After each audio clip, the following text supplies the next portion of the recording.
Quick question. When you finally get a free evening, do you actually relax? Or do you suddenly remember you should clean the kitchen, reply to a few messages, and just quickly think through your entire future? Because for high-functioning people, one of the most missed signs of anxiety isn't panic attacks. It's the constant worrying. It's that subtle feeling of restlessness or unease when you're doing nothing. Most people don't call that anxiety. They call it being productive or having standards, or just not being the type who sits still. But very often, what's actually happening is simpler. It's like your body is still wearing armor, even when you're on the couch. Your nervous system is stuck in protection mode. And when that's the case, stillness doesn't feel natural. It feels unsafe. In this video, I'll show you how to spot this pattern, understand why it happens, and retrain it, so rest stops feeling like a threat. How anxiety is maintained. Before anything else, you need one idea. Otherwise, everything I say next will sound like vague, just relax. There's a simple model psychologists use to explain why anxiety sticks around. It's often called a maintenance cycle. Something triggers you. Your body activates. Tight chest, buzzing energy, and restlessness. Your brain jumps in. Something's wrong. I need to fix this. So you do something that makes you feel safer. You clean, you scroll, you plan, you check, and it works. Briefly, your body settles a little relief. So your brain learns a rule. When I feel this sensation, doing something keeps me safe.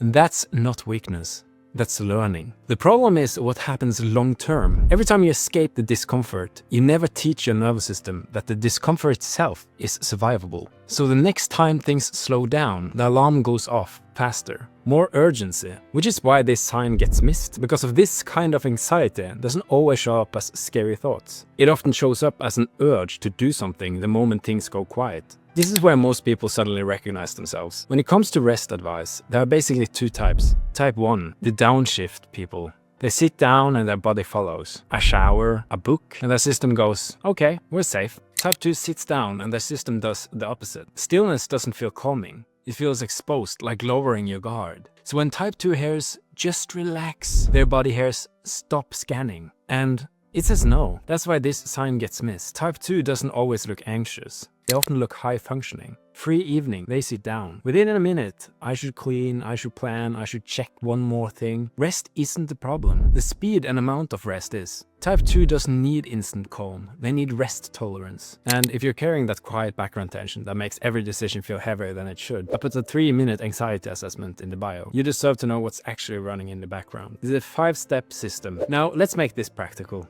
If every time you slow down, your brain goes, awesome, let's fix our whole existence right now. You don't need more discipline. You need a different system. Step 1, name it accurately.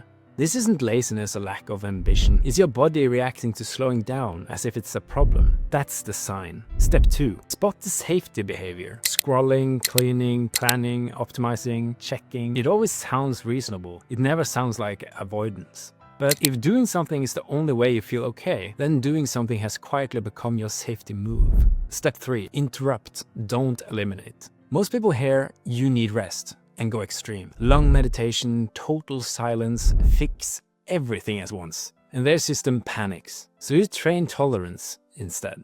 So set a timer for 90 seconds. Sit down, no phone, normal breathing. When the urge to escape shows up, you don't obey immediately. Not to force calm, but to teach your body one thing. We can pause and nothing bad happens. All you notice is how badly you want to escape. That's not failure. That's the point. Step 4, add a body cue. Logic is weak when the nervous system is loud. Physiology works better.